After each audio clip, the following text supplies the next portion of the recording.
हमारे संत महापुरुषों का कहना है कि भगवान की कृपा तो सब पर समान रूप से ही होती है, पर जो उनके सन्मुख होता है, उनका भजन करता है, उस पर विशेष कृपा होती है।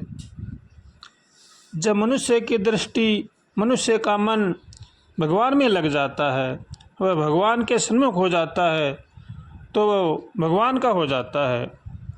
भजन में लगा हुआ मनुष्य, हमारे संत महापुरुष कहते हैं कि उसको साधारण नहीं समझना चाहिए।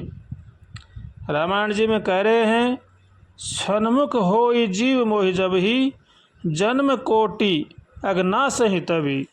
जो जीव मेरे सन्मुख हो जाता है, उसके जन्म जन्मांतर के पाप नष्ट हो जाते हैं।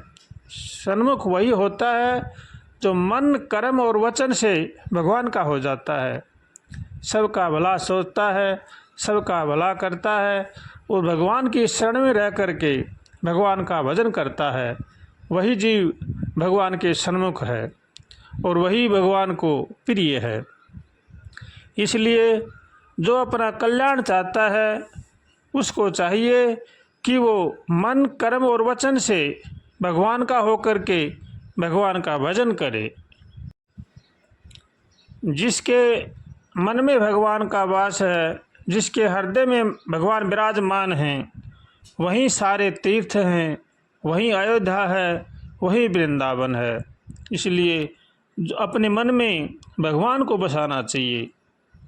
अवध जहाँ तह रमा निवासु, जहाँ पर राम जी का वास है, वहीं अयोध्या है, वहीं वृंदावन है। भगवान की शरण में रह करके भगवान का जो भजन करते हैं, वो आनंद में रहते हैं। और जो छल कपट करते हैं, दिखावा करते हैं और भगवान का भजन भी करते हैं, वो जीव हमेशा दुखी रहते हैं। दुखों से छूटने के लिए हमें भगवान की शरण होना पड़ेगा।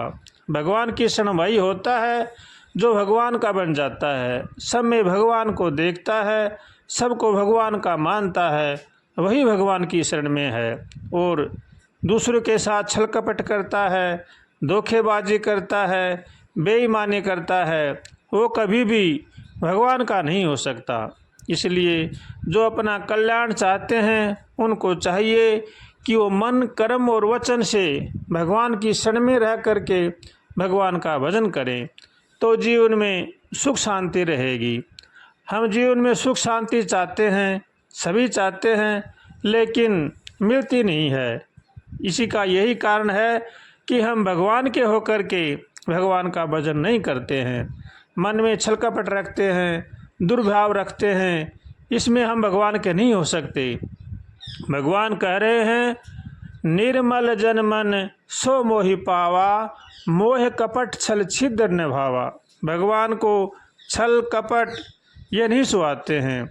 इनको छोड़ करके काम, क्रोध, लोभ, मोह, अहंकार, राग, द्वेष, इनका त्याग करके और भगवान का भजन करें, वही भगवान को प्रिय है।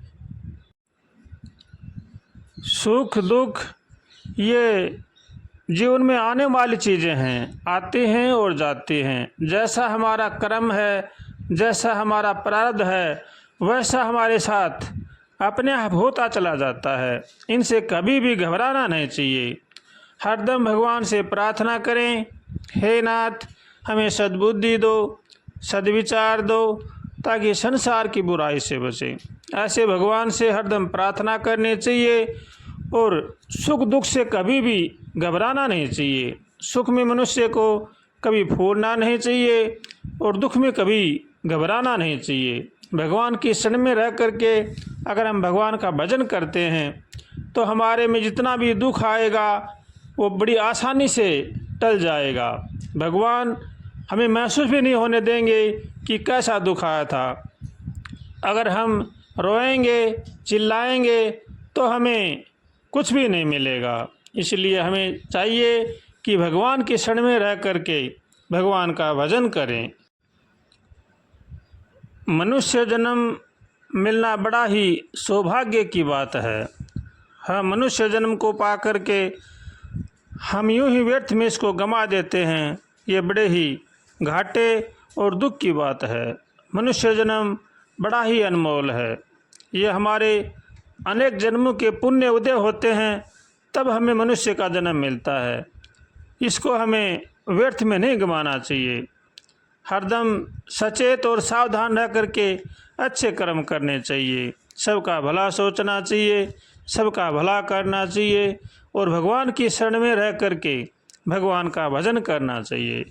मनुष्य मात्र का केवल यही उद्देश्य है। और अब हम संसार की बातों में फंसकर अनेक प्रकार के बुरे कर्म करने में लग जाते हैं। ये बड़े ही घाटे की बात है। मनुष्य जन्म हमें हमारा कल्याण करने के लिए मिला है, हमें अपने आप को अधोगति में पहुंचाने के लिए नहीं मिला है। इसलिए जो मानव अपना कल्याण चाहता है, उनको चाहिए कि वो कभी भी किसी प्रकार की किसी के साथ दुर्व्यवहार न करें, किसी के साथ छल कपट न करें, किसी के साथ विश्वासघात न करें, चोरी जारी न करें, बेईमानी न करें।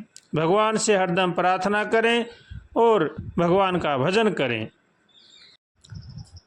श्रीमन नारायण नारायण नारायण, लक्ष्मी नारायण नारायण नारायण, नारायण नारायण नारायण, श्रीमन नारायण नारायण नारायण, श्रीमन नारायण नारायण नारायण, श्रीमन नारायण नारायण नारायण, नारायण नारायण नारायण, श्रीमन नारायण